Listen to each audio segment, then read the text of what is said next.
É o Plugado Mirante FM, noite de terça-feira, 21 de janeiro de 2025. É nós até meia-noite, depois tem Bendruga Mirante e agora o nosso troca de ideia. Bom, a leitura de livros está sendo praticada por menos pessoas no Brasil. Divulgada em 19 de novembro do ano passado, a sexta edição da Retratos da Leitura no Brasil aponta que 53% dos entrevistados não leram nem mesmo parte de uma obra nos 3 meses anteriores à pesquisa. É a primeira vez na série histórica que o levantamento conclui que a maioria dos brasileiros não leem livros. O levantamento considera tanto a leitura de livros impressos quanto digitais, além de não restringir qualquer gênero, incluindo didáticos, bíblia e religiosos. A Retratos da Leitura é considerada a pesquisa mais abrangente na tarefa de medir o comportamento do leitor brasileiro e ela foi feita pelo Instituto IPEC, Inteligência em Pesquisa e Consultoria, e ouviu 5.504 entrevistados durante visitas domiciliares em 208 municípios brasileiros entre 30 de abril e 31 de julho de 2024. A pesquisa é uma iniciativa do Instituto ProLivro e contou com a parceria da Fundação Itaú e apoio da Associação Brasileira de Livros e Conteúdos Educacionais, Abre Livros, da Câmara Brasileira do Livro e do Sindicato Nacional dos Editores de Livros, SNEL. E aqui comigo, para a gente se debruçar sobre esse tema, né? O Brasil que pouco lê, eu convidei o jornalista e escritor Félix Alberto Lima e também a pedagoga, né? mestre em educação, analista em educação da UFMA, a Elke Matos. Meu salve, boa noite, feliz 2025 aos dois. Boa noite, Pedrinho, boa noite, ouvintes. Esse microfone aqui, Félix, melhor. Boa noite, Pedrinho, boa noite, ouvintes da Mirante, boa noite, Elke. Prazer imenso estar aqui mais uma vez no programa Plugado. Salve, Elke, tudo bom? Beleza? Boa noite, Pedro, boa noite aos ouvintes. E a gente já começa agradecendo por essa partilha aqui de informações. Bom, a pergunta para começar essa nossa troca de ideia, essa pesquisa nos faz perguntar o que está se deixando de fazer para manter esse interesse pela leitura. Primeiro, eu acho que a Elke pode falar mais cientificamente, aí eu ajudo depois a complementar. A pergunta é sobre o que nós estamos deixando de fazer, né? Eu já falaria que talvez não estejamos deixando de fazer. Eu vou ter um outro viés de pensar também no que hoje também nós temos muito a fazer. Né? Isso tem tirado, e eu falo de nós, né, seres humanos, talvez a atenção a algumas questões que são mesmo inerentes, né? E a leitura ela vai aparecer como uma dessas, da importância que ela tem no processo educacional. Mas hoje nós nos vemos assim, meio a tantas coisas que, até como esse bate-papo aqui, né, falar sobre leitura acaba sendo subjugado e não tendo tanta, né, essa importância na nossa vida. No contraponto, né, o que deixamos de fazer? E aí nós vamos ver um mundo de questões, né, que precisam também serem reforçadas, né, as políticas, né, e eu gosto também de olhar sempre também para o nosso papel também, né, como eu falo, a leitura ela é educação, ela vem de um processo, né, educacional. E pensar também que a educação são as políticas, mas é também família, escola e sociedade. E aí eu já começo, né, para que a gente pense também o que nós, de fato, estamos deixando de fazer, né, enquanto família, enquanto escola, enquanto sociedade. Já deixo essa inquietação. Pois eu tenho uma visão, assim, eu concordo, eu acho que a pesquisa tem um viés científico, a análise da Elke também tem esse viés científico e tudo mais, mas eu quero dizer que eu tenho uma visão bem otimista das coisas.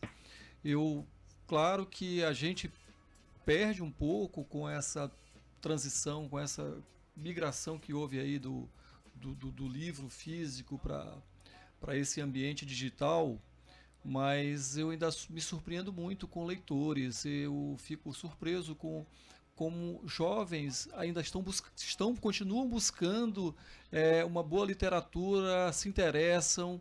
Eu fiquei impressionado, eu participei na Feira do Livro, Pedro, de uma palestra, fui mediador da palestra de Afonso Cruz, e o tema da palestra era exatamente o vício dos livros. Era um livro dele com esse título, chamado O Vício dos Livros, é um autor português. Tem uma pegada de uma literatura bem contemporânea, e eu fiquei impressionado como ele atrai um público no Brasil, em diferentes regiões. Tem público dele lá no Sudeste e tudo mais, mas tinha uma turma na plateia, nesta palestra, pessoas que vieram do interior, que se organizam pelas redes sociais e fazem leituras e compartilham a interpretação, as resenhas sobre os textos que leem, inclusive deste autor, o Afonso Cruz. Mas me impressiona muito também até o movimento nesta feira, como a Feira do Livro, que eu acho até que ela poderia ser bem melhor organizada, melhor divulgada e melhor difundida. Mas eu ainda sou muito otimista, eu acho que a gente ainda consegue avançar, e a juventude se interessa por temas que tocam, que são caros a ela. Então, se você oferece uma literatura boa, de qualidade, e que tem uma linguagem onde esta juventude possa se identificar, eu acho que a gente tem muito a ganhar. Então, pegando como ponto de partida essa tua pergunta, o que falta para a gente talvez transformar ou melhorar isso? Eu acho que é melhorar mesmo, porque eu acho que a gente não está tão ruim assim, pode melhorar. E eu acho que uma maneira da gente melhorar é criar esses mecanismos, tanto com políticas públicas, como incentivo mesmo dentro das próprias famílias, Sim. como a Elke colocou aqui, e dentro das escolas. Eu acho que tanto nas escolas públicas como nas escolas particulares, eu acho que tem que ser incentivado isso. O livro tem que estar presente na vida das pessoas. Eu acho que o livro abre janelas para novas ideias, para pensamentos. Eu acho que o livro transforma muito a vida das pessoas. Então eu tenho muito fé na leitura, na literatura, nos livros. Eu acho que a gente pode mudar as coisas a partir do livro e da leitura. Bom, neste século, com as novas mídias, na opinião de vocês, o papel do livro continua o mesmo? Eu acho que... Bom, professora, por favor. Bom, eu concordo também com tudo que o Félix está colocando aqui. E dizer se continua o mesmo, sim. Porém, a gente caminha hoje e não tem como, né, não se tá, não tem sentido a gente querer falar ainda daquela leitura ainda voltada só ao livro impresso no momento em que nós já estamos hoje.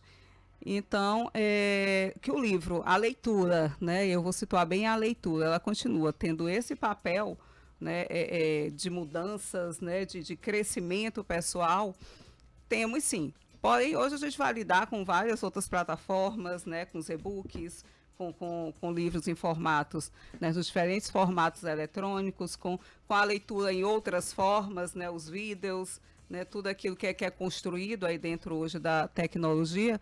Mas a informação, o livro, né, e aí eu vou na pergunta do Pedro, aí eu penso que você está falando do livro...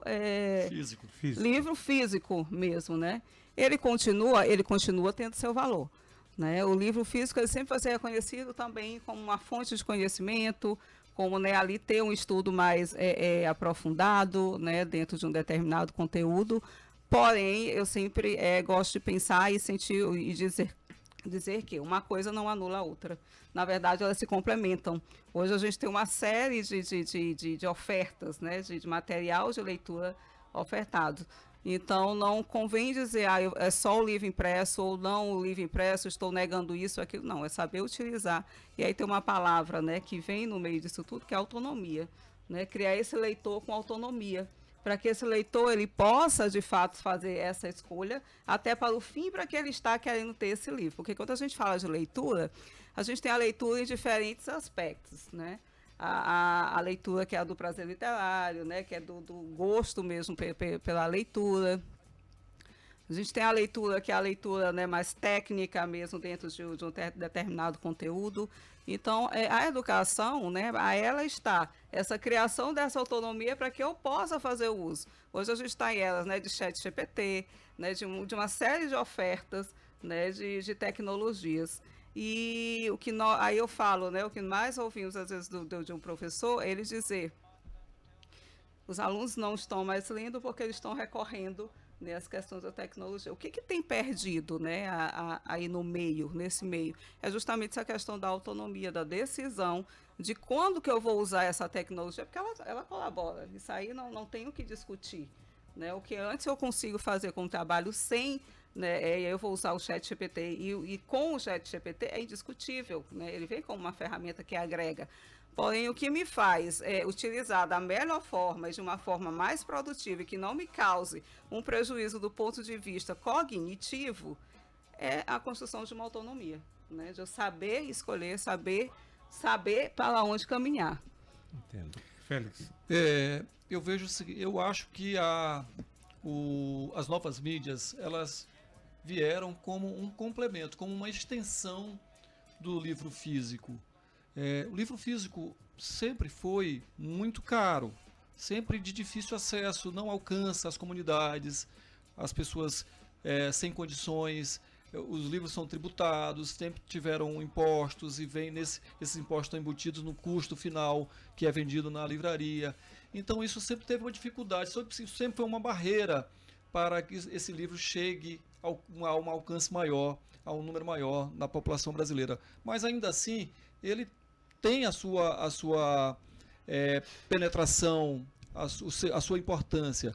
E eu acho que com as novas mídias, com essas 1000 possibilidades que você tem, essas janelas de possibilidades que se abriram aí com as novas mídias, as pessoas começaram a ter acesso a uma literatura bem mais ampla, inclusive uma literatura universal.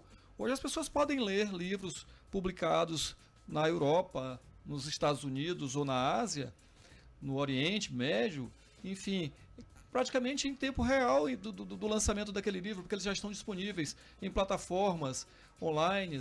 Então isso facilitou muito e a um custo menor. Isso então acho que quebrou, né, barreiras, eu acho que eliminou certas fronteiras e dificuldades que se tinha. Então acho que as novas mídias elas vieram exatamente para somar. Eu acho que não para roubar o espaço, não para tomar o espaço do livro físico. Eu continuo um apaixonado pelo livro físico, eu gosto de sentir o cheiro da tinta, de papel. Eu acho que aquilo ali alimenta a gente quando tá fazendo a leitura. Esse cheiro, esse contato com o papel ajuda a gente a entrar numa viagem daquela história que a gente está lendo, que está se envolvendo. Então eu acho que ajuda e complementa, é uma extensão e ao mesmo tempo é uma fonte inesgotável de consulta. Se eu não tenho um livro aqui que foi lançado lá fora, mas aí eu vou de repente na estante virtual, consigo comprar um livro, inclusive usado, e ele chega daqui a uma semana, 2 semanas na minha casa, e a gente tem acesso a tudo hoje, a praticamente tudo. Claro que com uma outra dificuldade, alguma outra limitação, ainda continua, o preço ainda não é o melhor, mas a gente já tem algumas facilidades. Então eu acho que a tecnologia, a própria inteligência artificial também, como a Elke comentou aqui, ela eu acho que pode ser usada a favor desse leque de leituras que a gente pode abrir aí com, enfim, é uma discussão bem profunda essa, da inteligência artificial. Um comentário bem profundo mesmo. Porque ao mesmo tempo, né, isso que você falou, eu fiquei aqui pensando, né, você disse assim que a questão da oferta dos livros na mídia, isso é verdade, hoje você tem acesso, né, mas me chamou, não, né, na discordância, mas o que me alertou, né, de questão da experiência mesmo, dando aula, né, andando por digo assim, esse Maranhão, meu Deus, e a gente vê no contraponto, às vezes, a contradição. De quando a gente tem tanta oferta, mas aí vem na pergunta do Pedro da questão do livro. Mas como nós ainda temos, né, hoje, né, estamos aqui em 2025, mas nós vamos ter locais em que os alunos não conseguem ainda acessar as mídias, como a gente faz esse acesso. E aí o impresso, né, ele cumpre uma função, né, educacional que não tem como. Por quê? Porque ele chega, né? São coisas contraditórias, né? Certamente. Né? Mas aí você tem um outro lado da tecnologia, que aí ela ajuda, por exemplo, situações como os grupos de poesia de rua em comunidades urbanas, que são os slams, as batalhas de rimas, enfim. Isso tudo, então, você consegue juntar comunidades através do uso da tecnologia, grupos de WhatsApp. Então, o que é interessante, assim, né, nós temos aí a pergunta e a gente vai construir daqui, né, as respostas, mas o interessante é que tudo depende de um contexto, né? Sim. Na verdade, não tem, né, o pró, o contra, ou é isso ou é aquilo, mas existe um contexto, existem as condições em que aquilo acontece, né, e algo vai se fazer verdade dentro, né, daquela condição. Né, nesse sentido Não, com certeza. que eu coloco isso, né? A tecnologia, ela é ampla, mas em alguns momentos alguém não acessa, né? Que aí já vem um outro contexto. Aí é aquela... né? Que você começou também falando, né? Das desigualdades sociais que nós temos. Essa é a grande barreira. E aí envolve tanto no acesso ao livro, né? Como no acesso às tecnologias. A tecnologia, ao sinal 3G, 4G, 5G, que não chega lá nos grotões, nas comunidades mais distantes, nas comunidades mais pobres, nos quilombos, nas zonas rurais mesmo. Então isso é uma barreira. Mas eu continuo entusiasta da tecnologia. Eu acho que inevitavelmente o país, o Maranhão, enfim, o Brasil, vai chegar um momento em que isso vai se expandir e vai chegar a todo mundo. Claro que aí tem outro ponto, que é a questão da dificuldade de ter um aparelho, é um smartphone, ou um tablet. Não, sempre vai ter, mas para a gente que é entusiasta, eu digo que eu sou entusiasta da educação, né? Porque eu sempre acho que a gente vai conseguir vencer aquela barreira e vamos conseguir.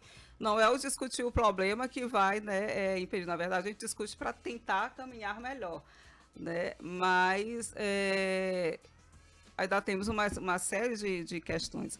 Mas eu digo, eu sou pró-tecnologia, né?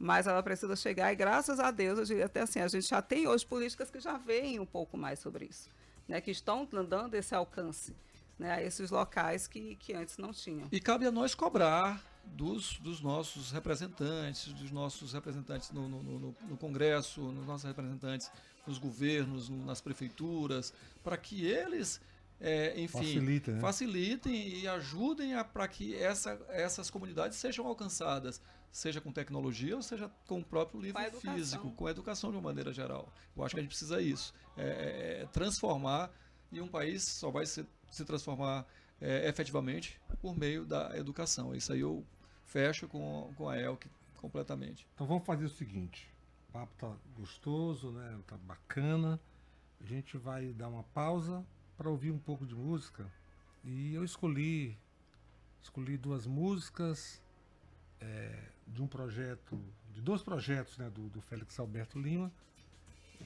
a Curva dos 90 e o Maio 86. Escolhi uma música chamada Gata e Leoa, na voz do Glad, e Maio 86 na voz de Nosli. Félix, você quer fazer algum comentário? Pois é, são dois projetos distintos, mas que se complementam também. O Maio 86, ele traça o perfil dos anos 80, o movimento universitário, onde as coisas aconteciam ali dentro das universidades e irradiavam para os movimentos culturais e políticos na cidade de São Luís. E eu fiz esse trabalho, foi com disco, livro, filme, vinil e tudo. E depois fiz o trabalho dos anos 90, que é um mapeamento cultural, é um almanaque cultural dos anos 90, que se chama A Curva dos 90, que é bem interessante também, que faz esse resgate com música, com filme e com livro. Então nós vamos ouvir as duas músicas, Gata e Leoa, na interpretação do Sglad, é uma música do Macau, e tem também Nosli, que canta Maio 86, que é a música que dá nome ao projeto, é a música minha e do próprio Nosli. Beleza, estou tocando aqui no Plugado, na Mirante FM, e a gente retoma, depois das duas músicas e do comercial, esse bate-papo sobre o Brasil, que pouco lê.